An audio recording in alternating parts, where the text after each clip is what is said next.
Anyone got a pack? So, is this bird shown up yet? Oh, no, he's here, he's not. Well, I'm now in the studio and about to meet the famous Lenny Gunnigan. He's standing just to the left of me here, looking very smart in a silk suit and cashmere cummerbund. Is that right, Mr. Gunnigan? I don't want no autographs, if you don't mind, man. You don't quite understand. I would just like to interview you. Well, I'm always glad to meet the press, because the public I can't stand. You understand that I can't stand? It's like this way, man. I was working on a railroad, man, and I couldn't stand the public. Did you personally discover folk music? Well, I wouldn't go that far, man, but you can say that until I come along, there was only a lot of bohemians singing in cellars. All they was doing was singing this music, man. And now?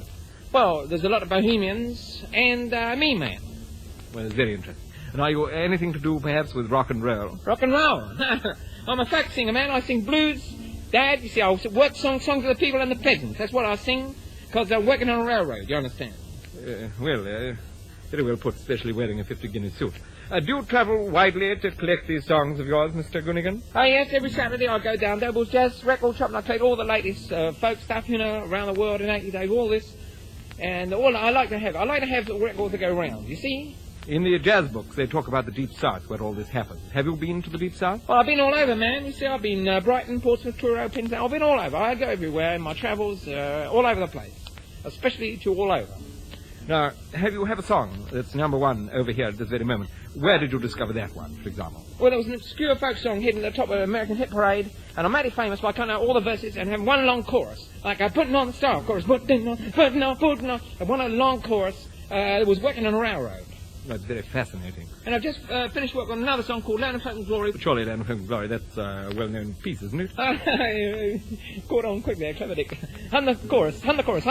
Well, I don't really hum. Don't you believe that, boys? Oh, that's funny joke, yeah. Yes, very, You see, every time I go to the picture, they play some nice song at the end. I've been working on the chorus. See, I'm putting on the chorus in the cinema on a style. Hey, I'm working in the cinema on the railroad in a style. I'm working in the style on the railroad in the cinema. Hey, I'm putting on. Hey, putting on. Well, I think I'll leave you to get on with it. Goodbye. Well, there was a man who was working on a railroad, and he was working away on this here railroad, and he got a little old hammer, and he kept hitting them wheels, because he was working on the railroad. And I said he was just hitting away and working on the railroad, hitting away them wheels with his hammer. Suddenly one day when I was hitting away them wheels on the railroad with his old hammer, hitting away and wheeling and hammering and wheeling, a fella come up and says, "What you doing, man?" He says, "I'm hitting these wheels with my little hammer." He said, "You don't want to hit them wheels. You want to be careful when you're hitting them, because you've been hitting my leg some of the time." So he said, "Hey, man, I never knew that was your leg. I thought that was a wheel." He said, "Man, I got a wheel that's shaped just like a leg, or the other way around, whichever you prefer." He said, "Man, I just don't care a damn, as long as I got something to hit." Then he go tapping a little bit more, and then he stopped tapping. "No, you try and get them taps in as I tell you, man." Well, here we go. John Henry come down from Washington one long hot summer time to bring some water for Sylvie, or was it Nellie Gray? He put away his hammer and popped his chewing gum. But Sylvie didn't dig him, 'cause nobody loves like an Irishman. Oh, then he gave up women, 'cause there were none around. And he caught that midnight special and was Alabama bound. He played a little poker with a good old gambling man. That good old gambling man, he lost his shirt and let out one great big gooly dime.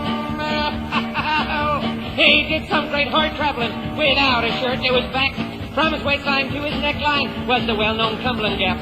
Now times are getting hard, boy. They'll be better in a while. For I'm gonna rock me daddy-o and Tom Dooley, and I'm not gonna be a word man, no nobody's child man, because I'm just a great big old square man. And you know, man, something, I dig Brubeck, and I like Ed Dixon, and man, and Charles Parker, and everyone else around. Only I'm putting on the style, putting on the style, putting on the style, putting on the dirty style, putting on the style. I'm putting on that style, and that style don't quite fit me, man. because it's a bit tight under the arms. So I think I'll go buy myself a new style, one that's got a bit of a drape in the back, man. 'Cause I'm putting on the